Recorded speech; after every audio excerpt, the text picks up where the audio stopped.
পেশেন্টরা আসেন যাদের ক্ষেত্রে দেখা যায় প্রচণ্ড রকম কাঁধে ব্যথা হচ্ছে সার্ভাইকাল রিজিয়নে, এবং কাঁধে ব্যথাটা এতটাই হচ্ছে তিনি মাথা সামনের দিকে ঝুঁকে সোজা হতে পারছেন না। ব্যথাটা বেশিরভাগ ক্ষেত্রে হাতের পেছন দিক দিয়ে নিচের দিকে নামছে, এবং দেখা যায় যে তিনি বসে আছেন, হাতগুলো মনে হচ্ছে যেন ঝিঝি ধরছে, অবশ মতন লাগছে। খুব কমনলি আমরা পাই এরপর পিঠের মাঝখানে ব্যথা, দিস ডরসাল রিজিয়ন। এই পিঠের মাঝখানে ব্যথাটা কিন্তু খুব কম মানুষের হন, বেশিরভাগই হয় কিন্তু কোমর নয় কাঁধ। মাঝখানে ব্যথাটা কাদের হয়?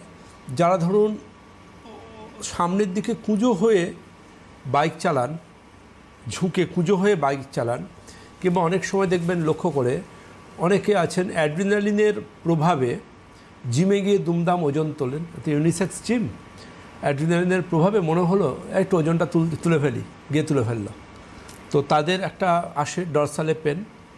আরেকটা খুব কমন ম্যাটার কাজ করে, যারা আগেকার দিনের যারা ক্লার্কের কাজ করতেন টাইপরাইটারের সামনে বসে, আর এখনকার দিনে সারাদিন কম্পিউটারের সামনে কাজ করেন, তাদের একটা কোমরে কিন্তু খুব পেন আসে।